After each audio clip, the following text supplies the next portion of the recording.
और दुआ मांगो, दुआ मांगो रसूले पाक का दीदार हो जाए, दुआ मांगो रसूले पाक का दीदार हो जाए। अरे नबी का नाम लेकर डाल दे तूफान में कश्ती, मेरे आका करम कर दे तो बेड़ा पार हो जाए। सब कुछ अल्लाह के करम पे है, सब कुछ मुस्तफा की अता पे। अब मेरे आका इरशाद फरमाते, सुन गौर से, कब्र के ताल्लुक से, बेनमाजी मरा कब्र में गया, अल्लाह के रसूल ने फरमाया इतना सख्त अदाब कब्र का कि बेनमाजी की कब्र में एक अज़दहा मुसल्लत किया जाएगा। अज़दहा मतलब समझते हैं सांप, खतरनाक सांप, और वो ऐसा वैसा सांप नहीं, अशुज्जाउल अक़रा, हदीस पाक में जिसका नाम आया है, जो गंजा सांप है, जो गुंगा नहीं है, बोलने वाला है, जिसकी मार बड़ी सख्त है। आज धींगरपुर की किसी जंगल में या किसी हवेली में सांप निकल आए तो पूरा महल्ला बेदार हो जाता है। सांप है, बड़ा खतरनाक है, और वो सांप काट ले तो हड्डी नहीं टूटती, हाथ फ्रैक्चर नहीं होता। मगर ये उलमाए किराम बैठे हैं, इनसे पूछ कब्र का सांप काटता है तो उसकी चोट का आलम क्या है? पता आमना के लाल ने दिया है, एक ज़रब मुर्दे को लगाता है, 70 गज जमीन के नीचे धंस जाता है। अल्लाह वो सांप एक फुंकार दुनिया में मार दे। फरमाते हैं फातिमा के बाप मेरे आका कि उसका जहर इतना खतरनाक, फिर कयामत तक जमीन पे सब्जा पैदा ना हो। अल्लाह इतना खतरनाक सांप किसकी कब्र में? बेनमाजी की कब्र। जी अजाने सुनकर मस्तियां काटने वालों, अजानों के लफ्ज सुन सुनकर मस्जिद ना जाने वालों, गफलत की चादरें ओढ़ कर सोने वालों, नमाजियों का तमस्कुर उड़ाने वालों, नमाजियों की मजाक बनाने वालों, नमाज से दूर जाने वालों, याद रखो इसमें कोई शक नहीं, अल्लाह चाहेगा तो करम से माफ कर देगा, मगर कानून भी एक कानून है। अल्लाह पाक ने कुरान करीम में इरशाद फरमाया, वमा खलक़तुल जिन्न वल इंसा इल्ला लियअबुदून। बेशक बेशक। मकसद क्या है पैदा करने का? हर चीज का कोई ना कोई मकसद है। ये लोहा बा मकसद, लकड़ी बा मकसद, फाइबर बा मकसद, ये टाइल्स बा मकसद, पंखा बा मकसद। और जब तक मकसद पूरा, जब तक इज्जत, और जब मकसद खत्म तो हो गया कबाड़ा। जी बेशक। ये पंखा जब फूक जाएगा, गल जाएगा तो ये लोहे में तोल दिया जाएगा, तखत टूट जाएगा, घुन जाएगा तो चूल्हे में जला दिया जाएगा। मकसद खत्म, काम खत्म। कितने बड़े मतलबी हैं यार हम तो। एक मुर्गी पाल रहे हैं, मुहासे में अंडा देगी, 25 रुपए का मिल गया, बच्चे खाएंगे, हम सब खाएंगे। मुर्गी ने अंडे दिए तो देखता भी रहा, ढूंढते भी रहे, दरबा भी बनाया, सुबह शाम खैर खबर भी नहीं, कहाँ चली गई किसी घर में अंडा देकर ना आ जाए। और फिर वही मुर्गी जब उसने अंडे देने बंद कर दिए तब कह रही अल्लाह चक्कू लाओ, 3 किलो निकलेगा, 3 किलो जी आराम से खाएंगे। मकसद पूरा नहीं कर रही। कितना बड़ा चालाक है यार तू, धोखे दे रहा अल्लाह ताला को, जबकि खुदा की जात वो पाक जात है कि वो बंदे से धोखा नहीं खा सकती। जी बेशक। चौंधे तो दे ही रहा है। जी हाँ, पूरी कोशिश में है। एक भैंस खरीदी 70,000 की, 12 लीटर दूध दिया। मियाँ मस्ती से किसी दिन गाजर का हलवा बना रहा, किसी दिन खीर बना रहा, सब काम मस्ती से चल रहे। जब तक दूध देती रही, देखभाल बढ़िया रही, खल चौकर चलता रहा। अचानक अब वो ठंड हो गई, आगे उम्मीद भी नहीं है, तो अब चौधरी को फोन लगा रहा कि इसका जल्दी से अफ्तिया पहुंचा। जी बहुत बड़ा मतलब ये साहब, दूध पी रहा था, अब ठंड हो गई। अब जब दूध के साथ तूने 1 साल इसे पाला, अब 1 साल ठंड को भी पाल। जी अब ठंड को कौन पाल लिया कारी साहब? अब उसे कोई खिलाने तैयार नहीं, क्योंकि मकसद पूरा नहीं हो रहा है। जब तक मकसद पूरा था बड़ी प्यारी थी। एक घोड़ा तांगे में चलाता है, तांगे वाला तो ढूंढा खिलाता है, मालिश करता है और तांगे में इस्तेमाल करता है। अब उसी घोड़े का बेचारे का पैर फूल गया, टांग खराब हो गई, तो लगाम निकाल छोड़ दी। अब तो किसी काम का ना, भाग यहाँ से, मकसद पूरा नहीं है। जी ये मैंने इसलिए बातें बताई हैं ताकि आपका जहन बेदार हो जाए। अब देख पर्सनालिटी अपनी और अपने दिल में उतर के अपने मकसद की तरफ आ कि अल्लाह ने तुझे जो पैदा किया है तो भी तो किसी मकसद के लिए किया। जी अल्लाह पाक ने तुझे भी दुनिया में भेजा इबादत के लिए। अल्लाह ने कुरान करीम में फरमाया वाक़ीमुस्सलात व आतुज़्ज़कात। बेशक अल्लाह फरमाता नमाज कायम करने के लिए भेजा ताकि तू ज़कात भी अगर मालिक निसाब है तो अदा करता रहे। जिनको नमाज पढ़ने के लिए, तुझे नमाज पढ़ने के लिए अब अल्लाह ने तो भेजा नमाज पढ़ने के लिए, तो मकसद हयात क्या था कि हम अल्लाह की इबादत करते, फजर में मस्जिद में जाते, जोहर में मस्जिद में जाते, असर में मस्जिद में जाते, मगरिब में मस्जिद में जाते, ईशा में मस्जिद में जाते। मगर 20 साल का हो गया गया नहीं, मगर अल्लाह ने तुझे मारा नहीं। 30 साल का हुआ गया नहीं, मगर अल्लाह ने तुझे मारा नहीं। 40 का हो गया अब भी नमाजी नहीं बना, मगर अल्लाह ने तुझे मारा नहीं। जबकि चाहिए ये था कि तुझे देखता कि 20 साल में हुआ नहीं हुआ, फिर तुझे मार दिया जाता कि तू मकसद पूरा नहीं कर रहा है, तेरा जी के दुनिया में क्या होगा। मगर ये प्यार है मेरे मालिक का, ये करम है मेरे मालिक की, ये मोहब्बत है मेरे खुदा की, ये अकीदत है मेरे परवरदिगार की कि 40 साल का नमाजी नहीं है जिंदा है, 50 साल का नमाजी नहीं बना जिंदा है। इसलिए मेरे रब की रहमतें आवाज लगाती हैं, ओ मेरे बंदे कभी तो पलट के मेरी तरफ आ जा, कभी तो मालिक के दरबार की तरफ देख ले। अल्लाह फरमाता या अय्युहल इंसानु मा गल्लका बिरब्बिकल करीम। बेशक बेशक। नाराए तकबीर, नाराए तकबीर, नाराए रिसालत, नाराए रिसालत। अलहाज मोहम्मद अशफाकुल कादरी साहिब किबला जश्न साले सवाब। कभी तो आ, 50 का हुआ चल आजा, 60 का हो गया आजा, 70 का हो गया आजा, चल चल 80 का हो गया चल आजा, मगर आजा मेरी बारगाह में एक आंसू बहा ले और मुझसे तौबा कर ले, गुनाहों की माफी तलब कर ले। जमानत आमना के लाल 1400 सहाबा खंदक खोदते समय मेरे नबी ने ली कि अल्लाह पाक इतना करीम है कि एक आंसू उसका बंदा उसके दरबार में बहाता है, अल्लाह खुश होकर जिंदगी के सारे गुनाहों को माफ फरमा दिया करता है। बेशक सुभान अल्लाह। कि मुजरिम हो तो अश्कों से मुंह धोते चले आओ, आओ। रोने का मिजाज हमारे बाप ने दिया, रोने की परंपरा हमारे अब्बा से मिली है, और जो औलाद बाप के नक्शे कदम पर कदम रखता है वो कामयाब होता है, वो औलाद कामयाब होती है। हमारे अब्बा रोए हैं, कौन है हमारे और आपके सबके अब्बा? हज़रत आदम अलैहिस्सलाम कितना रोए हैं। 300 साल, 350 साल मुख्तलिफ रिवायात के मुताबिक कितना रोए हमारे अब्बा। इतना बड़ा गुनाह तो नहीं किया था, मालिक मर्जी की थी, बस इतना हो गया कि दाना एक गंदुम खा लिया, दाना एक गंदुम खा लिया। 300 साल रोए। अल्लाह की इज्जत की कसम, मेरा मालिक तो 70 माहों से ज्यादा प्यार करता है, मगर हमारे बाप को क्यों रुलाया, आदम को क्यों रुलाया? 300 साल रुलाने का मतलब क्या है? अरे कुर्बान जा अल्लाह की रहमत पर, रो लिए आदम 300 साल, तुझे 300 साल रोने की जरूरत नहीं, 100 साल रोने की जरूरत नहीं। अल्लाह ने जब आदम को माफ किया था तो अल्लाह ने इरशाद फरमाया, मेरे बंदे मैंने रुला लिया तुझे 300 साल, मुझे इज्जत और जलाल की कसम, अब जब तेरी औलाद में कोई गलती करेगा, कोई खता करेगा, तो उसे तो 3 महीने भी नहीं रुलाऊंगा, उसे 3 दिन भी नहीं रुलाऊंगा। ऐ मेरे बंदे आदम, अपनी औलाद को कह दे, अगर वो मेरी अदालत में आके 3 आंसू बहा देगा, अल्लाह फरमाता उसी 3 आंसुओं के सदके में उसके सारे गुनाहों को माफ कर दूंगा। सुभान अल्लाह, सुभान अल्लाह।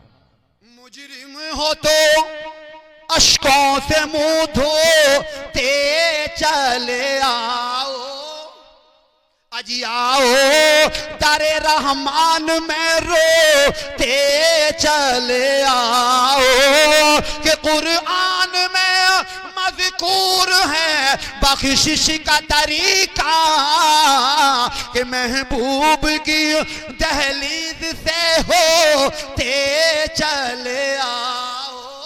सुभान अल्लाह, सुभान अल्लाह। अच्छा, इतनी मोहब्बत से कोई बुलाता है क्या जितनी मोहब्बत से अल्लाह बुला रहा है? आप अगर किसी यार को, रिश्तेदार को, मिलने जुलने वाले को एक दावत दे दो, नहीं आएगा, दूसरी दावत देंगे, नहीं आएगा, तीसरी दावत तक हद हो जाएगी, फिर आप ना उसे दावत देंगे ना उसके यहाँ काट पहुंचाएंगे। अरे यार आता है ही नहीं, बेवकूफ समझ रहा है। जब बुलाया तब भी नहीं आया, उस टाइम काट दिया तब भी नहीं आया। जाने कितना बड़ा मंत्री समझ रहा अपने आप को, उसके यहाँ मत भेजियो, कट कर दो उसे, वो नहीं आया। मगर खुदा की कसम हजारों बुलावे अल्लाह के आ रहे हैं। अभी अल्लाह ने तेरे कानों के पर्दों को बंद नहीं किया है, जबकि मेरा खुदा चाहता तो आजान होती मगर तुझे आवाज ना आती। तेरी कुव्वते समात मेरा खुदा खत्म कर देता कि जब आता ही नहीं तो बुलावा कैसा। मगर ये उसका करम है बाबू, ये उसका रहम है बाबू, बराबर बुलावे आ रहे हैं। इसलिए अल्लाह फरमाता है, ओ मेरे बंदे, तेरी जिंदगी के आखिरी सांस तक तौबा का दरवाजा तेरे लिए खुला रहेगा। और जब एक सांस रह जाएगी, एक सांस, तो फिर तौबा का दरवाजा बंद हो जाएगा। वो एक सांस इसलिए रहेगी ताकि तू पछता ले जितना पछताया जाए। फिर तू देखेगा इजराइल के भयानक चेहरे को तो तू डर जाएगा। फिर तुझे हजरत अल्लामा मौलाना कारी शकील साहब की बातें याद आएंगी, नकीब जलसा की शायरी याद आएगी, आसिफ साहब की शायरी याद आएगी, फिर मुकर्रिर की तकारीरें याद आएंगी। अरे ये तो सच था जो बताते थे, ये बात तो हकीकत निकली। अल्लाहू अकबर कबीरा। मैं आपको बता दूं, मगर फिर पछताने से कुछ नहीं होता, इसलिए कि फिर तौबा का दरवाजा बंद हो जाता है। आज वक्त है, आज ले उनकी पनाह, आज मदद मांग उनसे। मेरे इमाम कहते कल न मानेंगे, कयामत में अगर मान गया। आज चांस है, गोल्डन चांस है, गुड न्यूज है तेरे लिए, बेहतर खबर है, उम्दा घड़ी है, कर जवानी में इबादत, काहिली अच्छी नहीं। जब बुढ़ापा आ गया फिर बात बन पड़ती है, हाथ पैर लटक गए, कब्र में टांग लटक गई, डंडा टेक टेक के तब जा रहे। याद रखें मेरे भाई, दिलों के मैल अगर दूर करने हैं, दिलों के जंग दूर करने हैं, तो इबादत का मिजाज पैदा करें, नमाज का मिजाज पैदा कर रहे हैं। देखो मरना है, सोच लो एक बार, फिर गोशे तन्हाई में बैठकर कारोबार के बारे में सोचते हैं, प्लॉटिंग के बारे में सोचते हैं, फार्म हाउस के बारे में हिसाब लगाते हैं, बंगला, गाड़ी, बिल्डिंग, ये वो सब हिसाब लगाते हैं। बस 24 घंटे में एक घड़ी ऐसी भी निकाल लो कि जिसमें कब्र के बारे में हिसाब लगा लिया, हश्र के बारे में सोच लिया करो। कोई दुकानदार ऐसा नहीं है जो अपनी दुकान का बगैर हिसाब लगाए सो जाए। हिसाब लगा के सोगा, कितना कमाया, कितना उधार हुआ, कितना मिल गया, कितना क्या हुआ, तब जाके। और अगर उनने हिसाब न लगाया तो रात भर करबटे बदलेगा। यार कापी तो देखी नहीं, पता नहीं किसी कोई उधार ले गया हो, हम कहीं ऐसा ना हो कुछ लिखा ना हो, यार बेईमानी ना कर ले हमारे पैसे की, तो उसे नींद जब कंप्लीट मुतमईन हो जाएगा। कहाँ तो यार तू कैसे मुतमईन होके सो गया भाई? अरे 5 नमाजें अल्लाह ने तुझ पे फर्ज रखी थी, 5 में एक ना पड़ी फिर भी सो गया। शर्म नहीं आती, गैरत नहीं आती है? अपने कर्जे का फिक्र रख रहा है, मालिक का कर्जा कब देगा? मालिक का कर्जा कब देगा जिसने पैदा किया है? कौन सी चीज तुझे फ्री मिल रही है भाई हिंदुस्तान में? है ये मीटर लग रहा है, आप लाइटिंग जला रहे हैं, यहाँ पर कितनी लाइटिंग है, कोई नीली है, कोई ग्रीन है, और कई तरह की लाइटें हैं, तो क्या इसका बिल नहीं दे रहे हैं? ना दे रहे होगे तो चोरी से जला रहे होगा, और क्या ऐसी तो होगा। मगर अल्लाह करे ना कराए चोरी, बिल देना चाहिए। तो बिल दे रहे हैं कि नहीं दे रहे हैं? गैस का बिल जाता है, पानी का बिल जाता है, लाइट का बिल जाता है, हर चीज का आप बिल दे रहे हैं जिसे इस्तेमाल कर।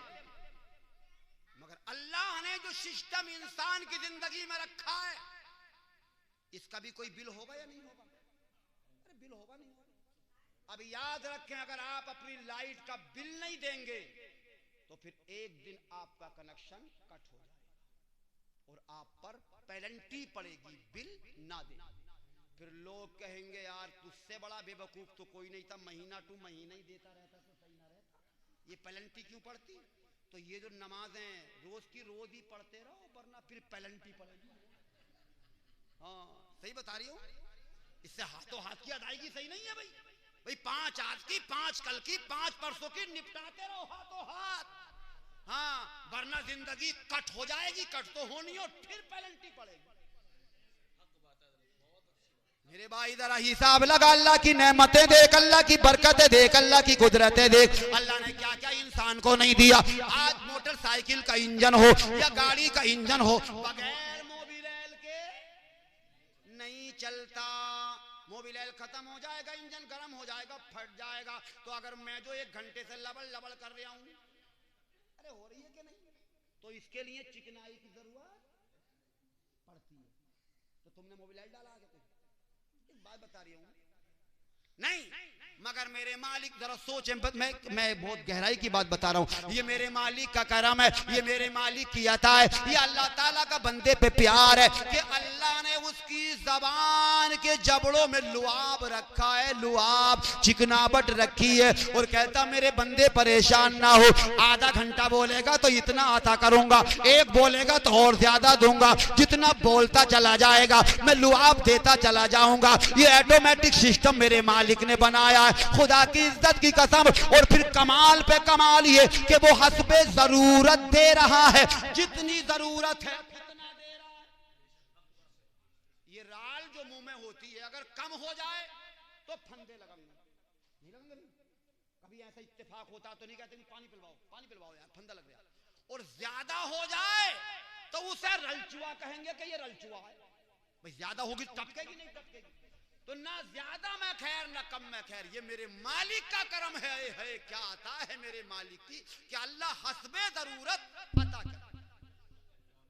परवरदिगारे आलम ने बाइफर सिस्टम आंख के ऊपर लगाया है। अब कार आप लेंगे तो कार के अगले वाले शीशे पे आपको वाइफर सिस्टम मिलेगा, ताकि गर्द को साफ कर दे, गुब्बार को साफ कर दे, पानी को साफ कर दे। अब तेरी जो आंखें काम कर रही हैं, तेरी आंखों के पपोले चल रहे हैं, ये ऑटोमेटिक सिस्टम अल्लाह ने लगा दिया। वाइफर सिस्टम है, तुनका आता है अलग है, कीड़ा आता है अलग। और अगर चला जाएगा तो ये वाइफर घुमा फिरा के यहाँ ला करके रख देंगे, इसलिए तेरा पलक बराबर चलता रहता। इसकी कीमत तुझे पूछनी है तो तुझे लाहौर पाकिस्तान जाना पड़ेगा और वहां के डॉक्टर मखसूस साहब से बात करनी पड़ेगी, वो बताएंगे इसकी कीमत क्या है। उनकी आंखों के पपोलों ने काम करना बंद कर दिया। फिर उनसे किसी ने पूछा कि बताओ तुम्हें जिंदगी में किस चीज की जरूरत है, तो वो कहने लगे कोई मेरी जिंदगी की सारी कमाई ले ले, कोई डॉक्टर दुनिया का मुझे इतना ठीक कर दे कि मेरी आंखों के पलक काम करने शुरू कर दे। अल्लाह की अता है, अल्लाह की अता है। थोड़ा सा और जहन देखो, परेशान ना हो तो आप। हम और आप खाना खाते हैं, आप भी खाते हैं। क्या टाइम खाते हैं 24 घंटे में? 3 टाइम। तो 5 टाइम नमाज भी पढ़ लो जब 3 टाइम खा रहे हो तो ये खाना जो हम खाते हैं, ये मालूम है आपको कितनी जगह चेक हो रहा है आपका ये लुकमा? अल्लाह ताला 5 जगह तुम्हारे लुकमे को चेक करके तब तुम्हारे मैदे में उतारता। कभी सोचा करो उसकी रहमतों के बारे में, उसकी अता के बारे में, उसकी करम के बारे में, कि उसकी कैसी करम नवाजियां बंदों के साथ है। सबसे पहले जब तुम्हारे सामने प्लेट आती है खाने की, अब वो बिरयानी हो या चावल हो, तो सबसे पहले तेरी आंख काम करेगी, तू प्लेट की तरफ देखेगा और तेरी आंख ये बताएगी इसमें कोई तुनका, कोई कीड़ा, मच्छर, मक्खी वगैरह है या नहीं है।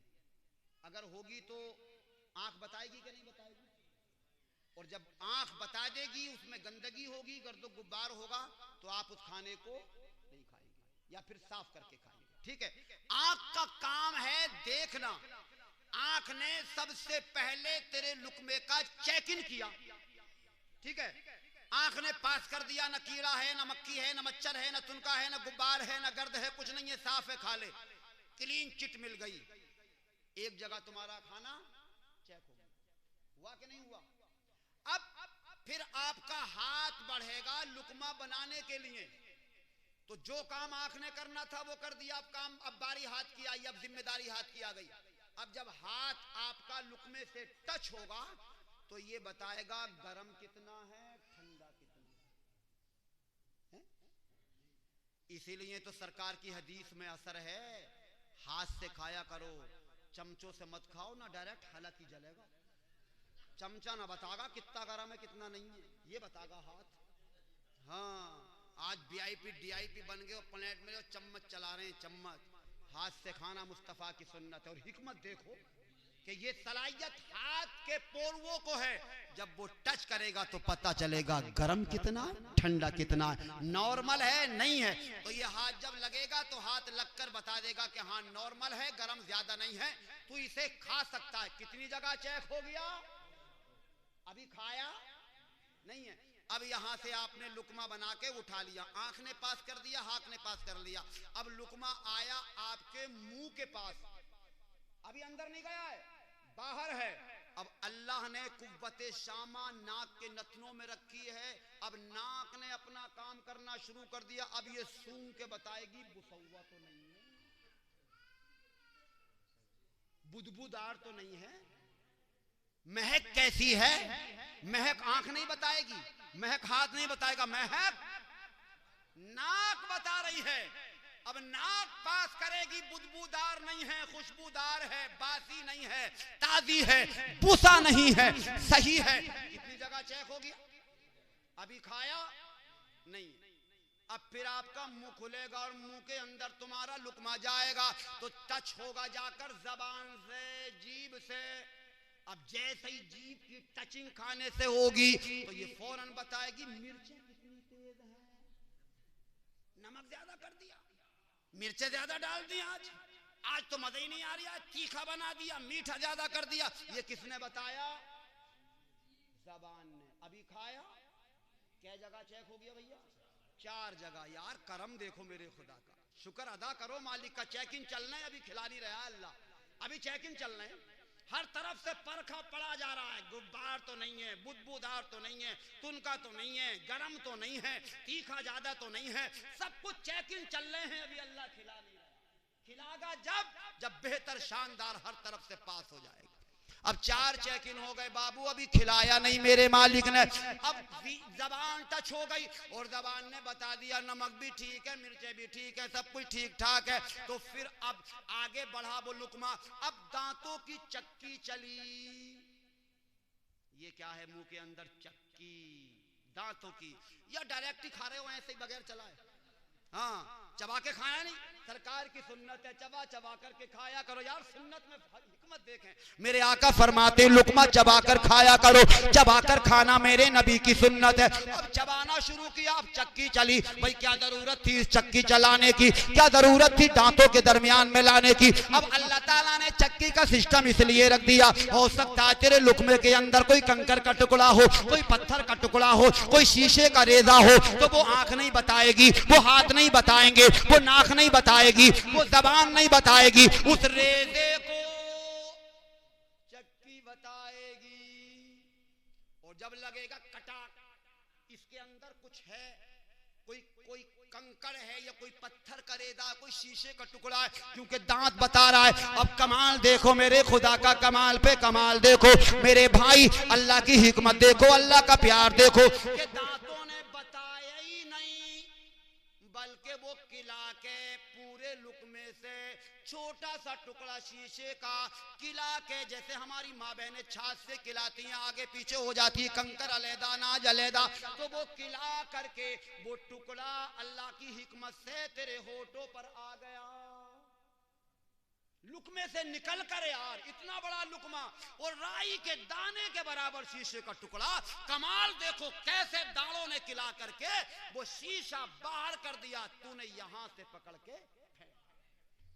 अब मेरा अल्लाह कहता है मेरे बंदे, तेरे हर तरफ से तेरा लुकमा ठीक है, अब खा ले, मगर खा के कम से कम मेरा शुक्र अदा कर। मगर इसने बावजूद भी खा करके शुक्र अदा नहीं करता। भाई ये बातें मैंने इसलिए आपके साथ में कर दी कि हमें मरना है, हम लोग को हिसाब देना है। तभी तो मेरे आला हजरत कहते हैं अंधेरी रात है, गम की घटाई सी आँखी काली है, अंधेरी रात है गम की घटाई सी या की काली है, और दिल बेकस का अरे इस आफत में मौला तू ही वाली है। दिल बेकस का इस आफत में मौला तू ही वाली है। अरे उतरते चांद ढलती चांदनी जो हो सके कर ले, के उतरते चांद ढलती चांदनी जो हो सके कर ले। अंधेरा पाक आता है ये दो दिल की उजाली है। बहुत जल्द अंधेरा आने वाला तेरी जिंदगी में, उजालों की उम्मीद मत रख। रोशन चराग मुस्तफा के दीन के और आका की मोहब्बत के जला, ताकि कब्र के अंदर रोशनी का उजाला हो। इसलिए आला हजरत कह रहे हैं कि अके अंधेरा घर अकेली जान दम घुटता दिल उकता। कैसे कैसे टुकड़े बयान किए हैं इमाम अहले सुन्नत आला हजरत ने। अल्लाह की कसम, मैं मेरी सोच के मुताबिक क्या तमाम उलमा अहले सुन्नत का मुत्तफिका फैसला है, आला हजरत जैसा आशिक रसूल कोई नहीं, ऐसा शायर भी कोई नहीं है। तो शायर अदीब व सुखनवर बहुत, मगर नात लिखने को अहमद रजा चाहिए। कैसी बेदारी पैदा की है, क्या कैसा कलाम लिखा है, खुदा की कसम। लिखते हैं, मैं शेर पढ़ दूं, सुभान अल्लाह कह दूं कि अंधेरा घर अकेली जान दम घुटता दिल उकता, और खुदा को याद कर प्यारे वो साथ आने वाली है। तैयार हो जाओ उस घर के लिए, तैयार हो जाओ उस घर में लेटने के लिए कि जिस घर का जिक्र मैं कर रहा था। तो नबी ये पाक फरमाते हैं एक अजदहा मुसल्लत किया जाएगा। अब वो अजदहा बोलेगा जिसको जो इतना खतरनाक है कि उसका जहर दुनिया में आ जाए तो सब्जा पैदा ना हो। अब वो किसकी कब्र में होगा? बेनमाजी। किसकी कब्र में? अब तुम में कौन नमाजी है कौन बेनमाजी है, आप खुद अपना पर्सनल फैसला करें और तौबा करें कि आगे से नमाज पढ़ें जरूर, वरना याद रखें ये शरीयत मेरे बाप की नहीं है जो सुना रहा हूं, रसूल पाक। अल्लाह के रसूल फरमाते हैं बेनमाजी की कब्र में अब वक्ते फजर से उसकी ड्यूटी लग जाएगी और वो जोहर तक काटेगा। जोहर पढ़ लिया तो ठीक, वरना असर तक काटेगा। असर पढ़ लिया तो ठीक, वरना मगरिब तक काटेगा। मगरिब पढ़ लिया तो ठीक, वरना ईशा तक काटेगा। और अल्लाह उसको जबान देगा, वो सांप कहेगा ओ मेरी चोट को बर्दाश्त करने वाले, ओ मेरी ज़र्ब को बर्दाश्त करने वाले, जरा ये भी तो मुझसे सुन ले कि अल्लाह ने क्यों मुझे तेरे पास भेजा है, मैं क्यों तुझे डस रहा हूँ, मैं क्यों तुझे काट रहा हूँ। तूने अल्लाह की इबादत नहीं की, इसलिए अल्लाह ने मुझे तेरे पास अजाब की शक्ल में भेज दिया। फरमाता है वो सांप कहेगा ओ मेरी चोट बर्दाश्त करने वाले सुन, तूने ईशा नहीं पढ़ी, फजर नहीं पढ़ी, जोहर नहीं पढ़ी, मगरिब नहीं पढ़ी, असर नहीं पढ़ी, मेरी ड्यूटी लग गई, तूने नमाजें छोड़ी, अब मैं कयामत तक तुझे छोड़ने वाला नहीं। मेरे आका इरशाद फरमाते कब्र इतनी सख्त इतनी तंग होगी, यूं उंगलियों में उंगलियां डालकर, मेरे नबी ने बताया प्रैक्टिकली तौर पर यूं उंगलियों में उंगलियां नबी ने डालकर सहाबा में इरशाद फरमाया कि इस तरह पसलियों में पसलियां धस जाएंगी, यूं कब्र दबाएगी। और एक बिच्छू का जिक्र हदीस पाक में आता है, जो कब्र का बिच्छू है, अल्लाह के रसूल फरमाते हैं इतना बड़ा बिच्छू कि चक्की के पाट के बराबर, मेरे नबी ने उसे बताया है, चक्की के पाट के बराबर कब्र का बिच्छू है। और यहां दुनिया का 25 ग्राम का भी कहा, एक ही तोले का होता होगा, एक तोले का बिच्छू काट ले, पूरे मोहल्ले में कूदा फिर रहा, टांग फट गई, बगल फट गई, क्या हुआ बिच्छू ने काट लिया रे, कोई उतारो कोई चढ़ाओ, कोई कुछ कर रहा कोई कुछ कर रहा, क्या हुआ बिच्छू ने काट लिया, बिच्छू ने। एक तोला 10 ग्राम के बिच्छू के कांटे से कूद रहा है, तैयार रहे।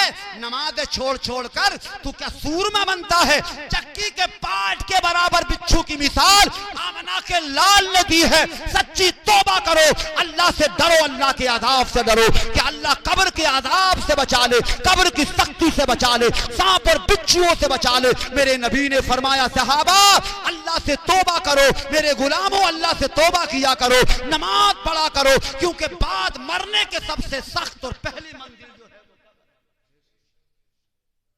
अल्लाह के रसूल सल्लल्लाहु ताला अलैहि वसल्लम इरशाद फरमाते हैं, ये मेरे गुलाम है। अबू बकर जन्नती है, उस्मान जन्नती है, उमर जन्नती है, अली जन्नती है। मगर तुमने अबू बकर की कहानी सुनी, कितना डरते थे अल्लाह से। अब फारूक आदम को सुनो। फारूक आदम एक अपनी अदालत में नौकर रखते थे, तनख्वाह देते थे, किस लिए कि वो रोजाना उन्हें मौत की याद दिलाता था। उमर मरना, रोज कहता उमर मरना, सुबह कहता उमर मरना, शाम कहता उमर मरना। कितना डरने वाला उमर, इसलिए सैलरी दे रहा है कि रोजाना ये मुझे मौत की याद दिलाता है।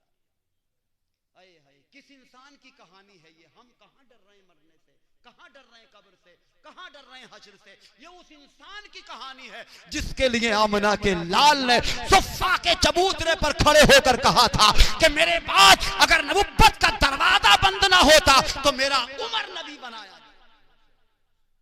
हज़रत उस्मान गनी जिनकी जिंदगी में अल्लाह के रसूल की यके बाद दीगर 2 बेटियां आ गईं, अल्लाह अल्लाह जो दुन्नूरैन कहलाते हैं, कब्रिस्तान में चीखे मार मार कर रोते हैं, दाढ़ी तर आंसुओं से हो जाती है। तो किसी ने पूछा, ए उस्मान गनी क्यों रोते हो? तो आपने कहा, इसलिए रोता हूँ, ये शहर खमोसा है, कब्रिस्तान है, यहाँ कब्रें हैं। अल्लाह के रसूल ने इसी कब्र के हालात मुझे बताए, इसके बारे में अल्लाह के रसूल ने बताया, इसलिए डर लगता है। इसलिए मैं कहता हूं भाई, मेरी तकरीर का मकसद यही है, सच्ची तौबा अल्लाह से करो, नमाज़ें कभी मत छोड़ो। बड़ी सख्त मंजिल है कब्र की, बड़ी सख्त मंजिल है हश्र की।